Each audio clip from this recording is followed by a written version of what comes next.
As traduções bíblicas divergem entre si. Houve um estudioso em tradução ciente em hebraico, grego, diz que bem-aventurança significa avante, caminhe, bem diferentes da tradução, bem felizes. Como você interpreta isso? Eu não sou conhecedor do grego e não sou para poder fazer uma tradução disso aí, porque é, os evangelhos eles foram falados em aramaico, mas foram escritos em grego. Por quê? Porque o grego era a língua importante da época. Nós temos uma língua importante hoje que é o inglês.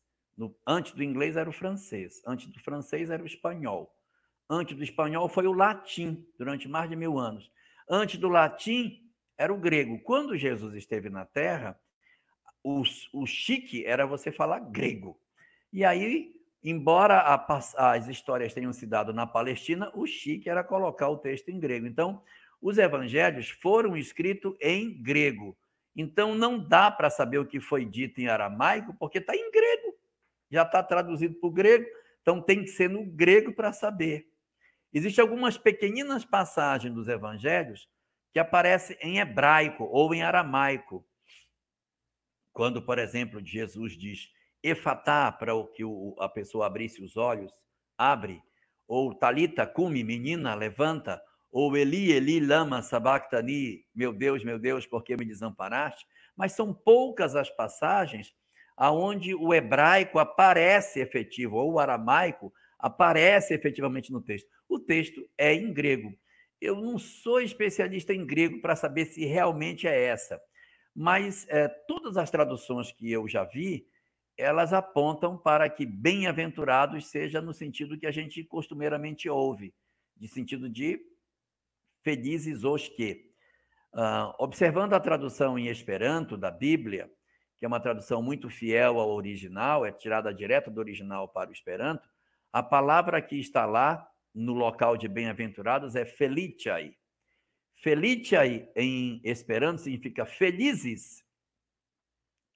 Feliciai estas tivi kiwi essas la filoi la malritia el spiritoi. Bem-aventurados são os pobres de espírito.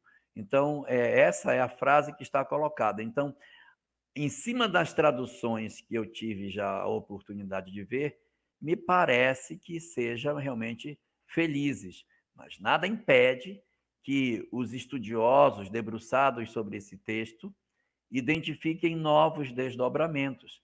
E nós temos que estar abertos para essas interpretações, porque os textos bíblicos eles são passíveis de visão, revisão de seus conceitos. A doutrina espírita, ela não tem os seus conceitos apoiados em texto evangélico. Nossas verdades espirituais, elas não se baseiam em textos da Bíblia. A Bíblia ela aparece para a doutrina espírita como um documento histórico e como um instrumento de orientação moral para nós.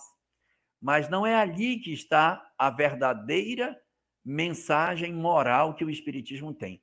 A verdadeira mensagem moral que o Espiritismo possui está na terceira parte de O Livro dos Espíritos, as chamadas leis morais. E eu dou só um exemplo. Os evangelhos dizem que um dia Jesus expulsou os vendilhões do templo, que estavam vendendo animais. Os evangelistas dizem que ele virou as mesas dos cambistas, o dinheiro derramou, que ele abriu as gaiolas e soltou os pombinhos, e soltou os animais que estavam ali para serem vendidos para o sacrifício. E o evangelista João chega a dar o detalhe de que Jesus estava com um chicote quando fez isso. Aí se pergunta, é isso mesmo? Se a gente for seguir pelo evangelho, então obrigatoriamente é isso para fazer. Nós temos que abrir a mesa dos cambistas, virar, jogar o dinheiro dos outros fora, pegar chicote. Mas a gente, não, mas não pode ser isso. Mas se não pode ser isso, então não é o evangelho que é a minha referência. Minha referência está onde? Está lá na terceira parte do Livro dos Espíritos, que fala da paciência, do amor, da resignação. É aí que está o verdadeiro cerne da mensagem espírita. A mensagem, o homem de bem, que está no Livro dos Espíritos, depois replicada no Evangelho segundo o Espiritismo. Então, a gente vai olhar essas mensagens e vai dizer, se tem alguma coisa aqui que colide com a obra de Kardec, tem alguma coisa para ser vista. Então, muito provavelmente, quem virou as mesas dos cambistas não foi Jesus. Ele vivia cercado de um monte de gente. Ele pode ter até falado. Aí a massa se incomodou com aquilo e começou. Já viu a massa quando começa a fazer confusão? Então, um virou a mesa, um soltou pombinho. Quando viram, olha, Jesus chegou lá e virou tudo. Certamente não foi ele, porque não coaduna com a personalidade dele. Então, a gente precisa ter olhos de ver e ouvidos de ouvir para poder fazer um melhor aproveitamento dessa mensagem espiritual. E quando você pergunta sobre isso, nós temos que estar aberto para outras interpretações. Porque é possível que amanhã alguém volte e diga, não era um chicote. Aquela palavra que está ali é outra coisa, é ramo de flor, não sei, eu estou só dizendo.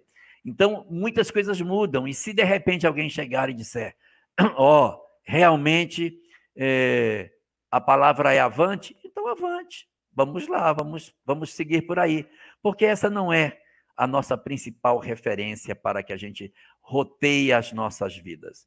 O roteiro moral da doutrina espírita está dentro dele mesmo, na terceira parte de O Livro dos Espíritos. O Evangelho nos dá suporte para que a gente mostre para o mundo e para nós mesmos que a moral dos Espíritos em nada difere da moral de Jesus, que ela não tem nada de bizarro, é a mesma que o Cristo propunha. Então é para isso que serve o Evangelho, para mostrar que os Espíritos não vieram trazer nenhuma moral que exceda a moral do Cristo.